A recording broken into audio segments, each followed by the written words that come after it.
Hello, everyone. Good morning and good afternoon, depending on where you're at. My name is Jason Manis. I will be your host for today's webinar, Systems, Service, and Support, your total PMS CRS experience. I'm joined by our good friend, Mr. B, Brandon Berkman, who will be our technical guide, keeping us out of the ditch today. Hello, Mr. B. What it is, Jason. For those of you who don't already partner with SHR, SHR stands for Scepter Hospitality Resources, by the way. We are the developer of Windsurfer, a robust CRS and booking engine. We keep thousands of hotels competitive around the globe with offices in Singapore and Barcelona, headquarters in Houston, Texas. Our co-hosting partner today is Stay in Touch. Stay in Touch is a SaaS company focused on developing and modern mobile PMS that help hotels raise service levels, drive revenues, reduce costs, and ultimately change the way hotels can captivate their guests. Developed with mobility in mind, the pioneering platform enables hotels to create long-lasting relationships with their guests by delivering personalized service levels that today's guests require. Stay in Touch operates on tablets and smartphones, empowering hotel employees to go above and beyond and exceeding guest expectations at every touch point. But enough about us. Let's get down to business. So, achieving the total PMS CRS experience. Fully functioning distribution channels and seamless integration for your PMS CRS, harnessing the power of these two core systems, and being able to hold providers accountable as true partners. How are we going to do all this? Well, we're going to get some help from our two guests. First up, SHR's very own Ian Kemp, recently promoted to the role of Director of Client Success.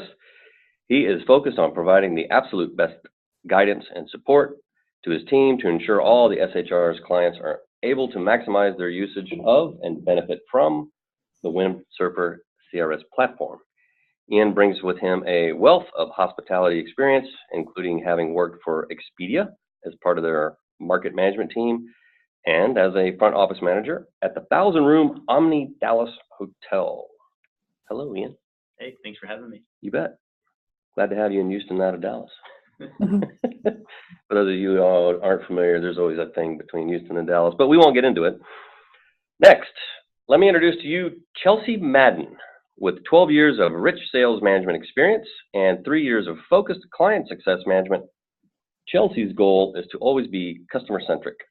As Director of Client Success and Support, she continually advocates for the customer because she prides herself in making the company's mission to serve the client her top priority.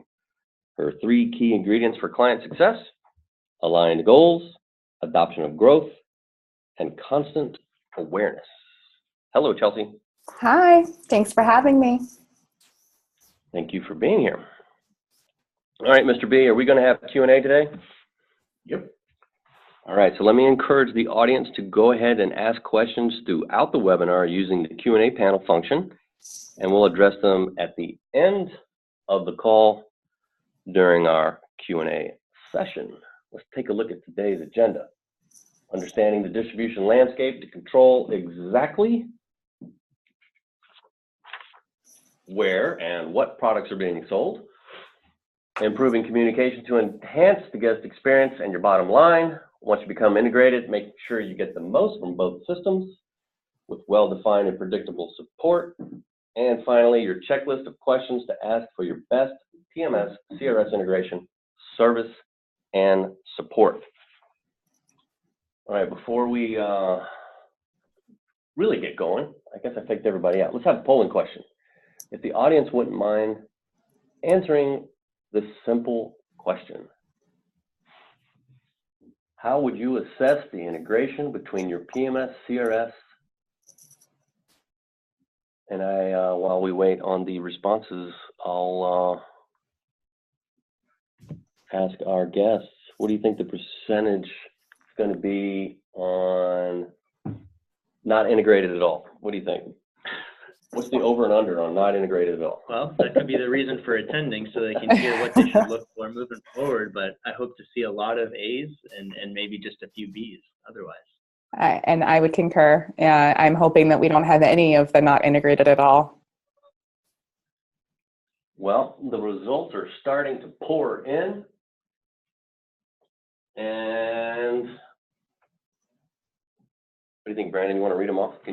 Sure. Fully integrated and in sync, allowing our property to run smoothly, is up at 56%, followed by mostly integrated, but not fully in sync with data and communication at 22%.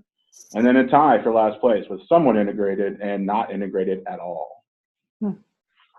So we have a pretty well-educated audience here. So you guys are really going to be on the spot. You prepared to deliver? That's good. Let's get going. All right. The PMS CRS systems, achieving your best integration. Chelsea, why don't you hit us up on this next slide? Absolutely.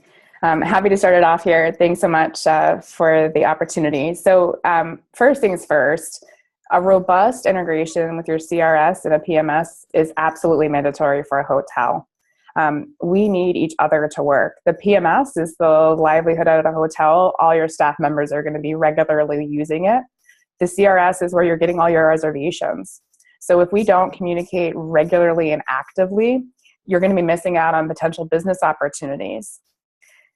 CRS reservations are going to be pushed into your PMS, right? But the PMS is going to be solely responsible for availability and pricing strategy.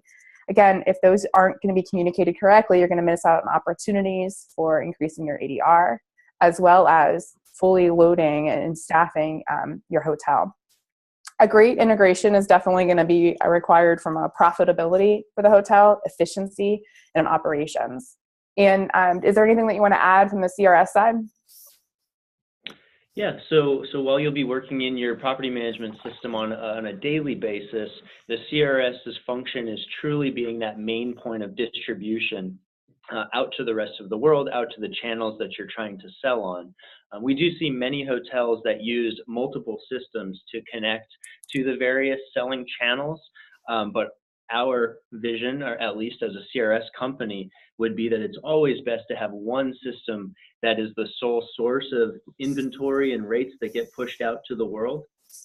So with that in mind, we just wanted to show the highest level and most simplest distribution flow that you could kind of think of to set our minds on the communication between PMS and CRS and out to the world. Very good. Let's move on. The CRS PMS interface levels. What do you think, Ian? Yeah, so with this, it's very important that each vendor that you work with would provide some level of a high-level spec guide for you to gain a full understanding of what that vendor expects their system to do and how they expect it to interact with the other systems that you may use. So as a user, you're going to want to learn what flows and in what direction between the two systems, what may need to be manually built or manually managed in either of the two systems. And then just something to think about, while rates and inventory, for example, are a non-negotiable and need to flow between systems, there may be things like service items or add-ons or groups or reservations actually coming up from the PMS, for example, that you may have to think through if those are needs of your property or just nice to haves. And that's going to depend on what type of property you are, size of property. But again, having a high level understanding of how these systems are going to interact is critical, and each vendor should help you be able to obtain that information. What do you think, Chelsea? You have anything to add? Yeah, I absolutely agree with what Ian states. It's extremely important to be looking at the two different types of integrations that PMSs and CRSs typically have. There's a one way where we're only pushing it from a PMS perspective information to the CRS, and the CRS is only giving us reservation information back. But in the example that we work with SHR and Stay in Touch, it's actually a two-way integration, which heightens that level of robust reporting. And the benefit to the hotel is that if a client or a guest creates a reservation on, let's say, Expedia, and from there they call the hotel immediately after and they say, you know what, I decided I'm going to stay a 3-day weekend for Memorial Day instead of 2 days, and they upgrade that reservation by an additional day. The PMS can then send all that information back to the CRS, letting that CRS know that that reservation was adjusted, even though it originated on the CRS side. It allows for better communication, reporting, and an ease of the two platforms. So that's definitely something that you should be looking for from an integration between your PMS and CRS, is that two-way versus the one-way. And I'm going to go off script here a minute. It only took me to slide 7. but this is the biggest question mark, right? With I'm looking at Ian, but Chelsea chime in with clients. It's like, how, I mean, this doesn't happen overnight, right? I mean, this is this more of a process to get an understanding of this? To get, use the word robust, like all these connections. I mean, you're not just doing it, but to get an understanding, to know what you don't know. Yeah, well, and that's why one of the most important things is to obtain a visual very early on, like the screenshot we have on this slide. So then that can open the door to questions about maybe specific line items. But having this general overview will give you an idea of what your business practices may be. So us as vendors would owe this to you as clients. And we here at SHR have a similar screenshot like that for every one of the now going on 30 plus PMSs that we're able to integrate with. So again, this is just the starting point to understand the interface. And then, yeah, there are many actions that fall within each of these line items that can be talked about on future calls and things like that with your support and CSM teams. Okay. Chelsea, anything to add? Yeah, no, I definitely agree. From what you can just see on the diagram on the right there, there's a lot of functionality that you're going to want to think through before making a purchasing decision on what's important to you, and if there's a communication between the two vendors. Because if there isn't, then you're going to need to have a conversation about what that product enhancement looks like, if that's the vendor selection that you're going forward, if they have the ability to make some modifications and enhancements for you specifically. Okay. All right. We'll get back on script. CRS PMS integration levels communication. What do you think, Chelsea? Well, my suggestion is going to be, the best rule of thumb is the PMS is your parent. It's your hub. It's where your hotel staff lives and breathes. They're going to be able to see everything that is in the PMS, from rates, from availability, to room types, to groups, to actions, anything that you have going on. And the fact is your CRS is in the background, right? And there's only a certain number of individuals that are going to have access to that component. So what you're going to want to make sure that you're doing is that the PMS is managing the pricing, the inventory, the room types that you're communicating back and forth. If you're connected for groups and add-ons, those functionality are going to be living and residing in the PMS and then pushing to the CRS.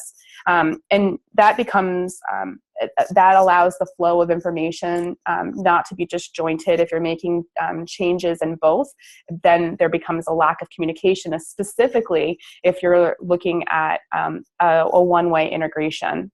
So where that means the PMS is sending everything to the CRS, but the CRS is only sending back the reservation information. You could actually have some disjointed reporting, information availability, rates, etc.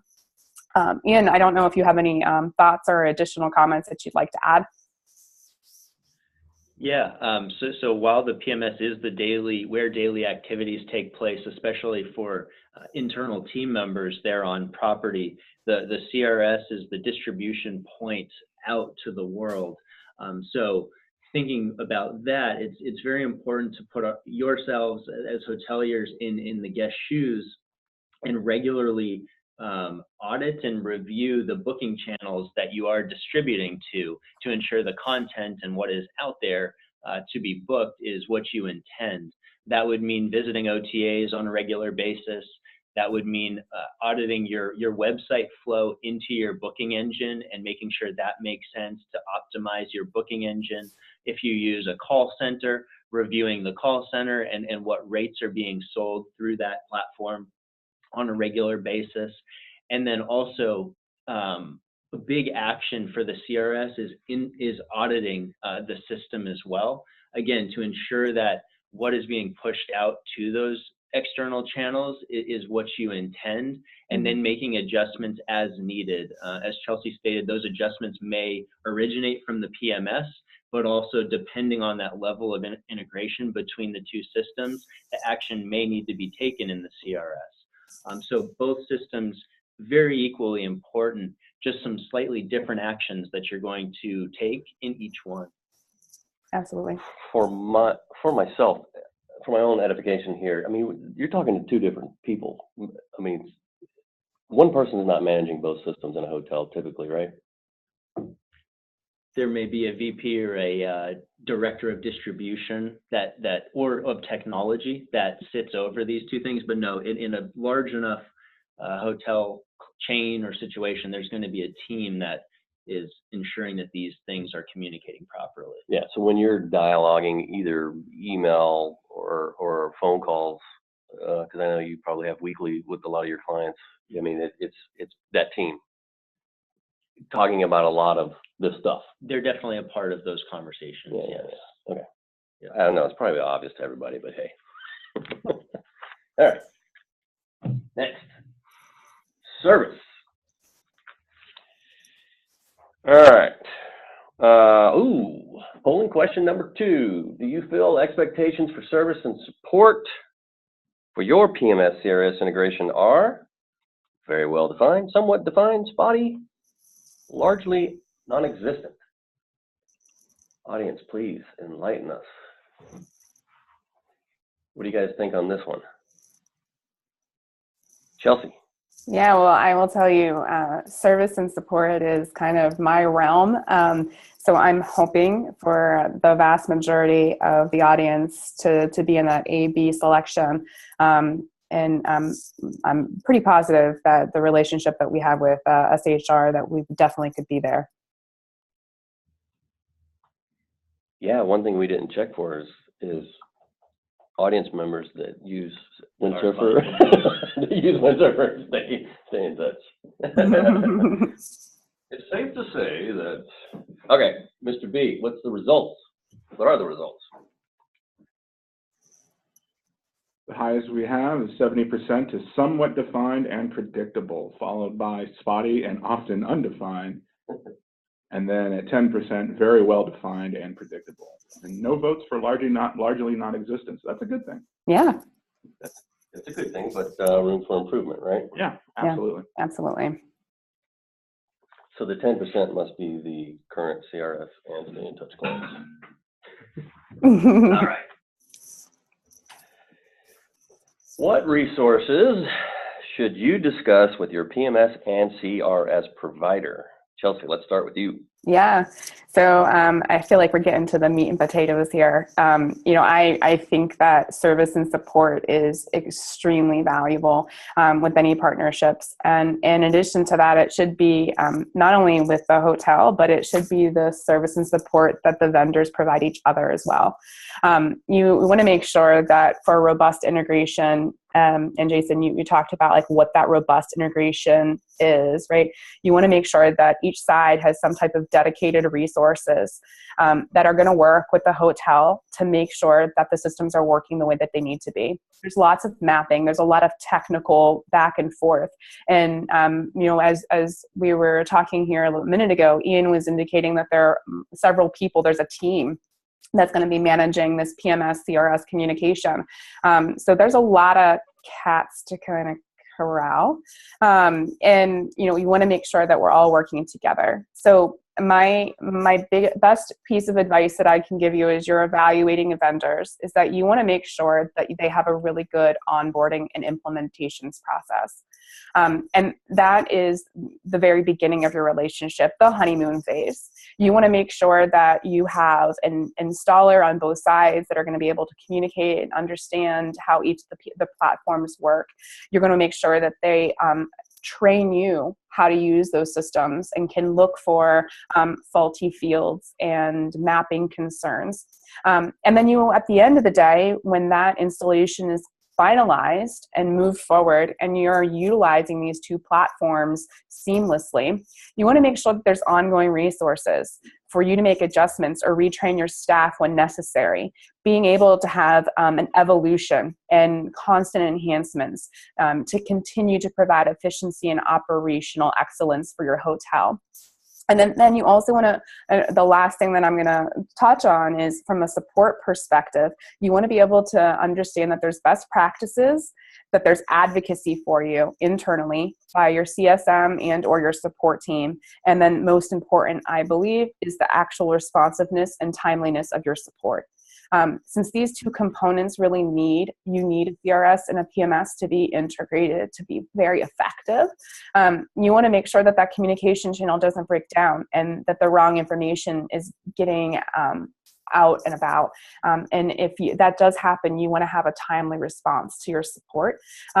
So that kind of just at a high level bundles everything together of what you should look at in the beginning and then what you should be looking at from an ongoing perspective. I also highly recommend asking how your team will be handled or your account will be handled thereafter.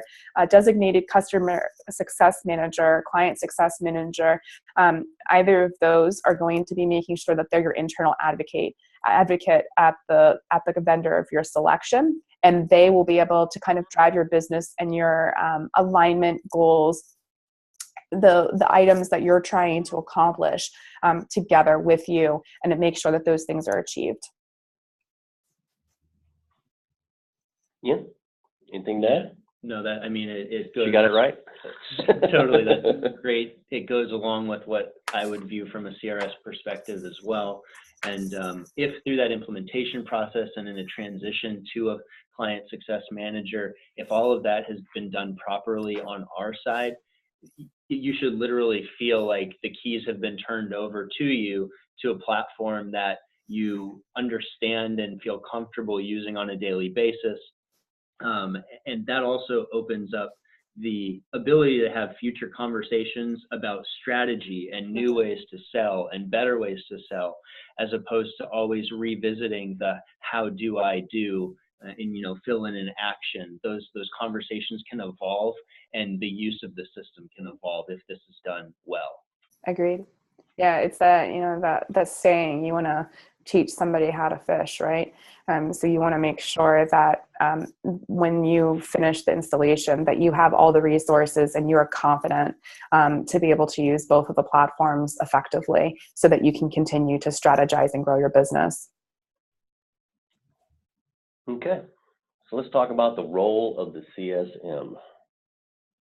Ian, you want to go? Yeah, so as Chelsea alluded to this, but being an advocate for you, that's genuinely what my team here is within our company and across vendors. If you have a customer service representative that's an individual that you can go to on a daily, weekly, regular basis, reach them by email, by phone, they are your advocate within their company. They go to bat for you, ensuring that any challenges or roadblocks that you may have are discussed and are either removed or there's workarounds, and you're advised of the ways to navigate and work through that so that all of your needs are being addressed appropriately. And then also this person should be proactive in their actions. They should be very active in their outreach to you, ensuring that any new things, changes to the products, roadmaps, and updates are all communicated effectively to you. So again, with that end goal that you're fully comfortable with the system and that you're using it to its maximum potential. That should be the goal of every CSM, whether on the property management side or on the CRS side.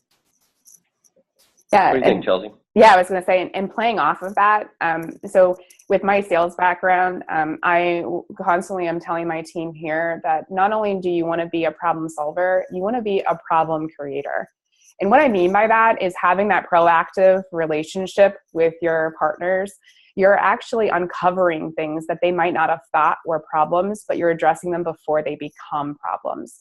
And then you have the resolution to it. You want to make sure that your CSM is going to address issues head on, that they're going to be holding their internal teams accountable and driving the desired needs and behaviors necessary to accomplish whatever it is to resolve your problem.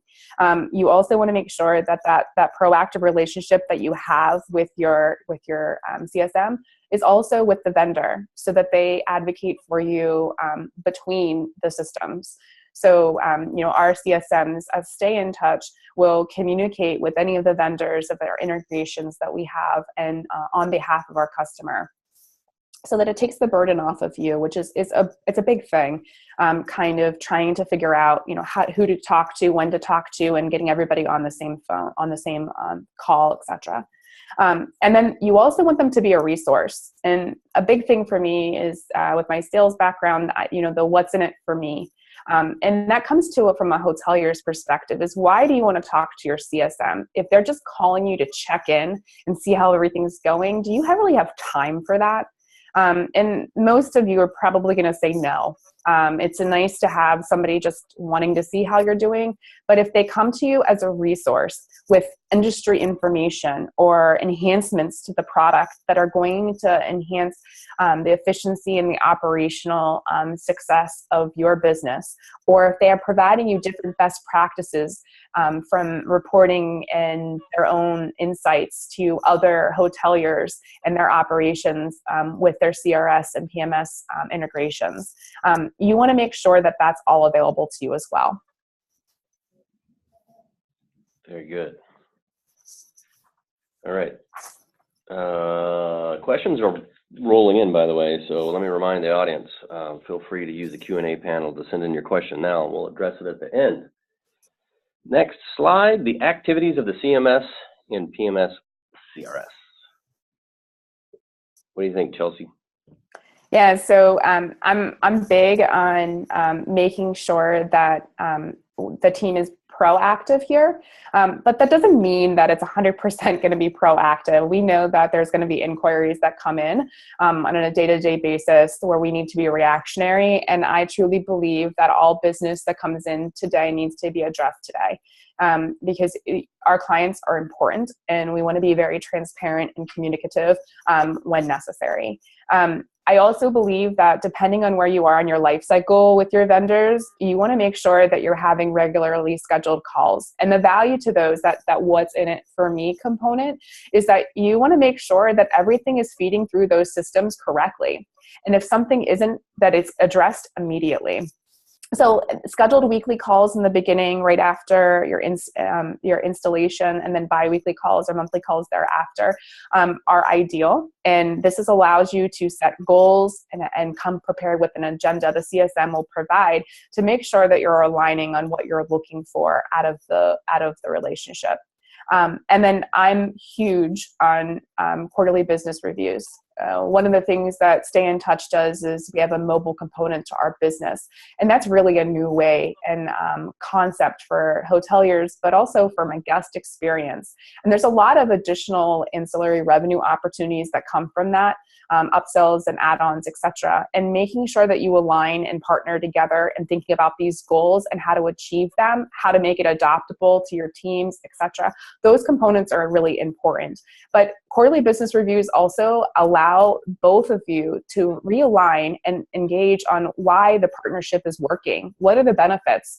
It's like a SWOT analysis. What are the strengths of the relationship, the weaknesses, the opportunities, and where are the threats? And if we don't have those conversations, we don't have the opportunity to evolve the relationship and continue to grow. And I don't believe that customers sign contracts with us. I believe that they become partners with us. And as we work together, we should make sure that we're aligning together on the goals. And And then trainings are at the next component. Your teams are going to change, and you want to have systems that are intuitive, but if necessary, that there's opportunities for trainings, and that there's communication and open knowledge bases and forums that you have the ability to research and get self-help to understand how to utilize X, Y, or Z on a step-to-step process. And Ian, I'm kind of going through here, so I definitely want you to have an opportunity to chat. So I'm sorry, didn't mean to ramble there. No, that's perfect. Because yeah, I agree with all of those apply to from a CRS perspective as well. We interact with our clients on either weekly or biweekly bases, provide quarterly business reviews as well, to show production through channels, to show product updates, to show company news, that sort of thing. The bottom 3 bullet points do apply pretty heavily to us as a CRS, but then also our company of SHR. We are open to always hearing how the product can become better. And so a CSM should be taking on board those inquiries and suggestions you're making, and putting those through the product team to learn if those can genuinely benefit the platform and all clients across the board. If you maybe have some ongoing development related activities that the team has been working on, maybe some bug fixes, those always need to be addressed. Some of those things require releases, code releases, which again, a CSM should work with the development team to ensure you're updated on when those items are going to be received and when you can expect to see those fixes come into your live production environment. And then if you have any, again, SHR, we take on custom projects as well. And so if you have any ongoing custom projects, while the CSM is not leading that project and isn't in control fully of that project, they are the liaison to ensure that the project moves along, that you get regular updates, and you know of the expectation of the release date and the behavior of the item that you're going to be receiving in that custom project as well. Very good. All right, moving on. Supporting your PMS CRS system. The role of technical support. Ian, why don't you kick us off? Yeah, so when we talk about support, service level agreements are one of the first things that kind of pop into a lot of people's minds. They can vary between tasks, they can vary between companies. I've seen some pretty hurtful ones from some OTAs, but we'll leave it at that. We always strive, though, to have obviously the shortest SLAs, and then also, again, define them for different activities that can be done. So while a normal response or an acknowledging that a case was received should be both through a automatic notification that goes out to you as a client, but then also within 48 hours, a person showing you that they have taken on that request. Now, if this is going to require further research or, some type of escalation or deeper dive, as long as that's communicated, that's what's important. You have the understanding that this is going to now take a period of time to come to a final resolution. But then you also have more of those tasks like GDS rate loadings and OTA mappings and things of that nature. And those are what companies like ours strive to do within that 24 to 48 hour window. And while we know that that is not always attainable, that's a goal that we strive for. And once it's had, it gets marketed very strongly. But essentially having a team dedicated to you that are reachable through a case queue, but also through a support helpline are key pieces to receiving good technical support. Chelsea, anything to add? Yeah, no, absolutely. I think support is kind of the infiltrate of our systems. It's the first level responders. They're the people that they kind of make the world go round. When you have a problem and problems are going to arise, you want to make sure that the person on the other side of the phone or the email is empathetic and understanding and is going to do 110, 150% to help you resolve the problem quickly, and provide you the knowledge and the resources on how to prevent this from happening in the future, be it a firm release from a code, from what we call here, instead of bugs, we call them unintended functionality, so that you have, a guaranteed for it not to happen again, or if it's a step-by-step process, to be able to follow through and make sure that you're doing what's necessary to achieve the intended results. We strive ourselves on having like a 24/7, 365 support. Globally, we have a team here, and it's vital really for successful integration between your PMS and your CRS. Again, because that's where you get your reservations from, and you want to make sure that those two components are working regularly. The other thing is that, I'm pretty stubborn whenever it comes to support. I kind of think that I want to learn how to do it myself. So you need to be able to have multiple channels. So the type of person I am, I'm going to go to the knowledge base and try to figure out how to find the answer myself, because I don't want to wait online or chat or wait for a response. I'm impatient. But that doesn't mean that fits everybody. And there are others that would rather have a phone conversation or go through a chat portal or respond back and forth through email. So you need to be available and have different channels available so that that you feel you and your team feel comfortable submitting support requests and having those responded in the channel and the form that they feel most comfortable. Okay. Next up, your systems, service, and support checklist. The checklist. Ian, you have a checklist? No official checklist. But the most important thing that comes out of this slide, and it was good to kind of engage with Chelsea on this and hear her side as well. A general good practice for clients is opening a ticket with both vendors when there is an interface or a communication issue that you may experience, and then provide the tickets to each of the vendors. Again, allowing the two of them, and likely with you as a client in the conversation. But that is one of the best ways to go about this. Some people either try and troubleshoot it themselves and maybe only open a ticket with the PMS vendor, come to find out at the end of all the research and maybe a great deal of time, it actually lied on the CRS or vice versa. So again, opening those cases in two places is always best to have more eyes from each side. And it also alleviates time possibly from you in trying to find the root cause of the issue, but rather allow these support teams that live on both sides to do a lot of that for you. Chelsea just alluded to it, should you call or email, it's genuinely personal preference for you, obviously depending on the level of severity for you. And then between our two companies, I think there's some great exchanges that have gone on and great ways that we work together. We can't comment, on other vendors outside of ourselves. But I think, Chelsea, you were thinking of a pretty good situation recently that took place between the companies. Yeah, no, absolutely. So one of the things that's pretty common is that when you open up a support ticket, it often resides with the PMS provider first. In fact, that's probably what I would suggest, is that that's where you start, is with the PMS provider. And the key here is that Ian made an amazing comment that you want to open it up with the CRS at the same exact time, and you want to exchange your ID numbers. The benefit there is that that allows your two vendors to communicate back and forth on your behalf and looping you into the conversation if necessary. So one of the things that I wanted to talk about was an actual example that this actually happened about 2 weeks ago. where a brand new install happened, and a client of ours made some modifications after the installation.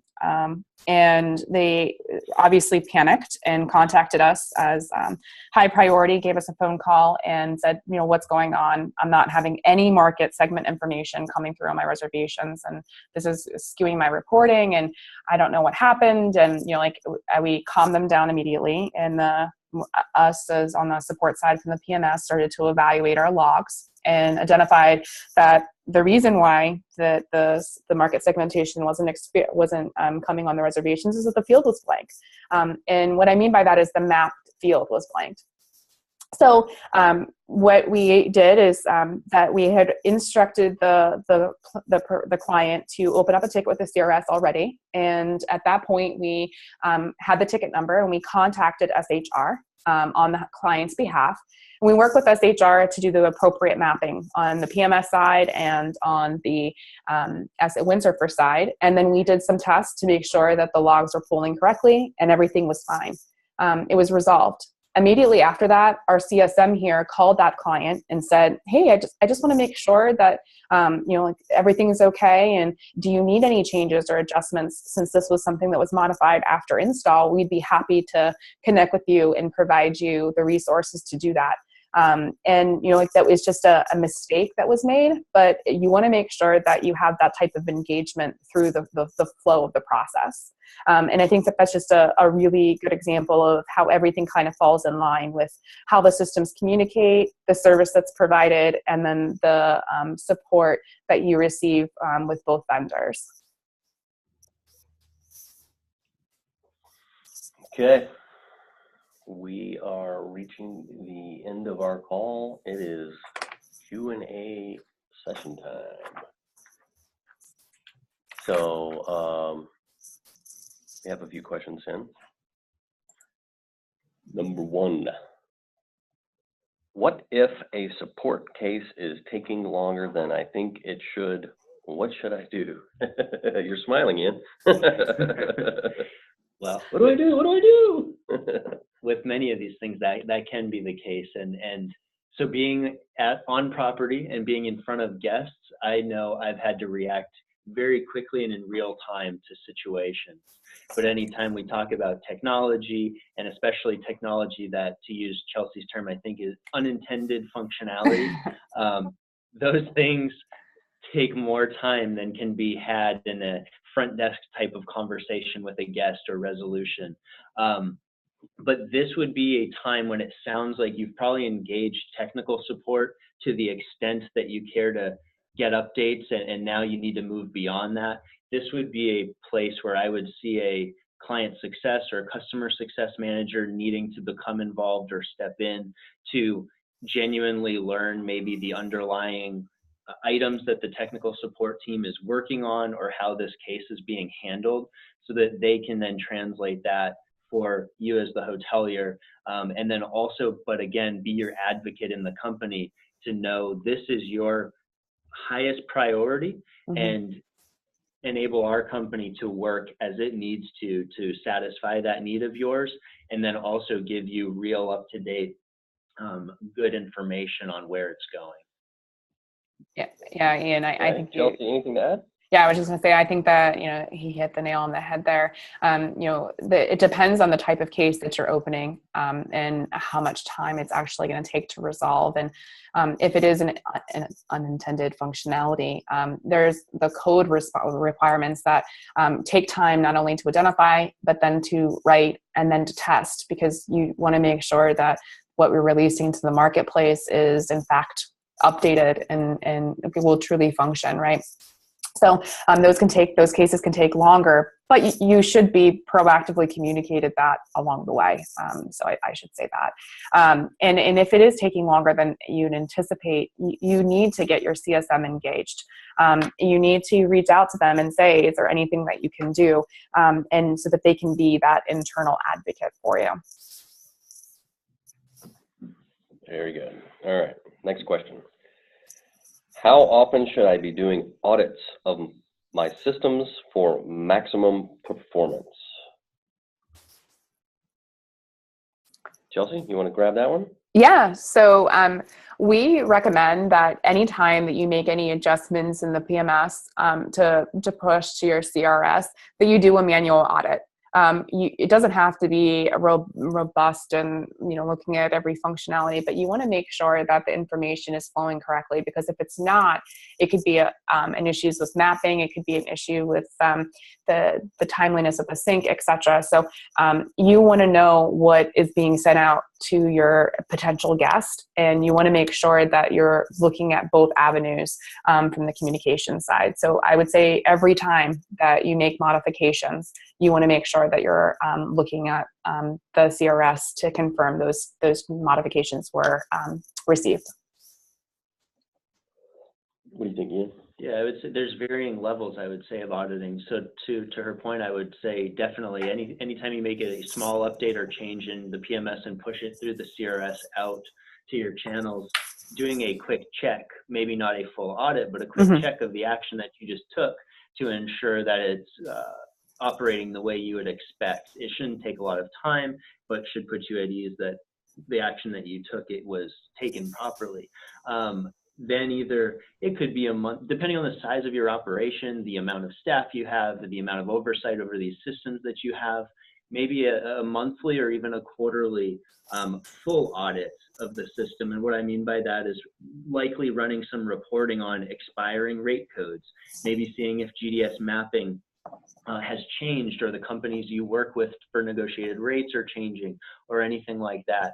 Those are maybe on a quarterly basis, doing a full audit of the way you're selling would be a best practice. Okay. Next question. How do I make sure I'm not left in limbo between both system providers when there's an issue that needs to be resolved? We actually covered that, did we not? I think Chelsea's example is a pretty good to answer that, at least the way our two companies have been able to interact, which is good. Is it, and I guess it varies. So I'm asking Ian, I guess it varies, like this is other PMS systems, and we deal with a lot of different technologies that integrate with CRS, but I mean, I guess every company's a little different that we interact with. Like there's high engagement with us and stay in touch. We've got a really good, strong relationship, but I'm sure there's others that. Sure, for some vendors, we have the same helpline that clients have. Whereas with others, I would feel comfortable picking up the phone and calling Chelsea or her team or what have you. Agreed. And so that it is unique. It's going to be unique to all companies out there, but there are certainly some that are going to give everyone their generic helpline that you have to interact with, as opposed to a particular individual.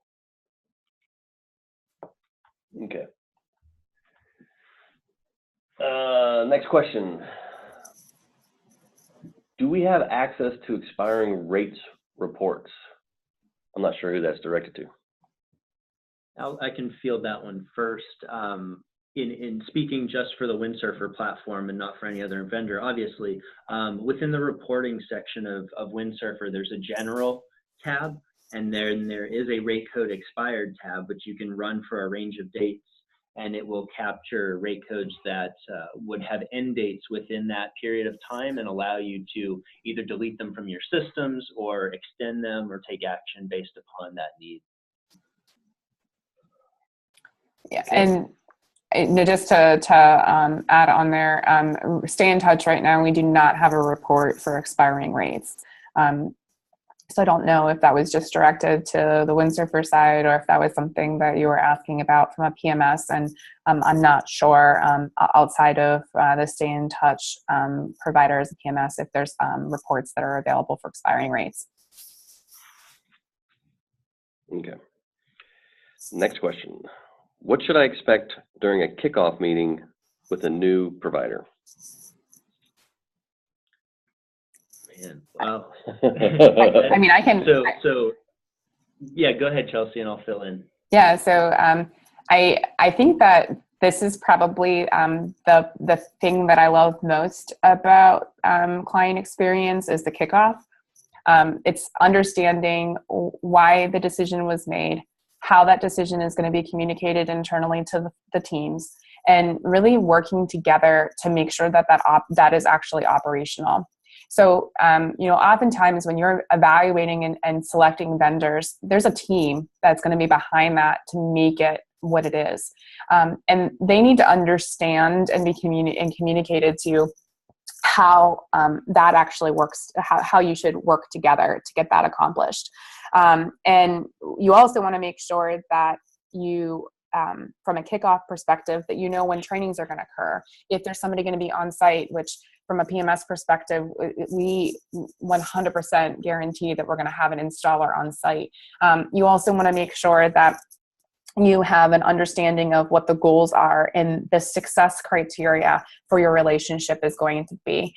So it's kind of at the beginning, it's a fact-finding relationship call that happens after the sales conversation that just allows you to get to know each other and the goals and work towards the best alignment possible. Okay. Next question. How can PMS or CRS assist in delivering better ADR rate management using forecast management? Yeah, so I don't know if this is necessarily coming from an SHR client, but I can say that SHR has a pretty exciting new product offering coming in the near future. That's as deep as I'll go on that topic, but it comes. Hey man, maybe that's the next webinar. I'm supposed to make those announcements. Go forward. That's marketing's job. There's something coming down the road that would be a helpful tool in this regard. Next week? At the moment, hey, you're giving that one out. At the moment, forecasting wise, a provider, or at least someone speaking from the CRS perspective, forecast management isn't necessarily in our wheelhouse. I would defer that more to a revenue manager that would give those kinds of insights. What we would do from a CRS perspective, though, is be able to report on ADR by channel, and with our industry experience, with our product knowledge, we hopefully can work closely with you to turn that into actionable information, to know where your ADR driver is coming from, and what we can do with you. I think it's a very, very great question. We need to work closely with you, particularly with your hotel, on how to drive that. Okay. So the questions are starting to pour in. When is this available? We've escorted Ian out of the room because he overstepped his bounds. Let's just say high tech. We'll have an announcement closer to high tech. And it'll be a good one. All right. That's all our questions. If you've got a last minute question, send it on through. While we wait on that, thank Mr. B for his technical prowess. And Chelsea, thank you for joining us. Thank you for having me. I've appreciated it. Yes, your passion about what you do is very evident. Thank you. And Ian, thanks for walking down the hall and joining me and Brandon. You're welcome. Well, I know you've had a busy week, so no, this was good stuff. Well, there's no more questions, so I want to thank everybody who joined us for joining us. We know you are busy as well, and we do appreciate your time. We hope you got a lot of value out of this. And with that, we will see you off until next time. We'll probably have another webinar next month, knowing us. So thank you. Thanks again, Chelsea. Thank you, guys. Have a great day. All right. Bye-bye.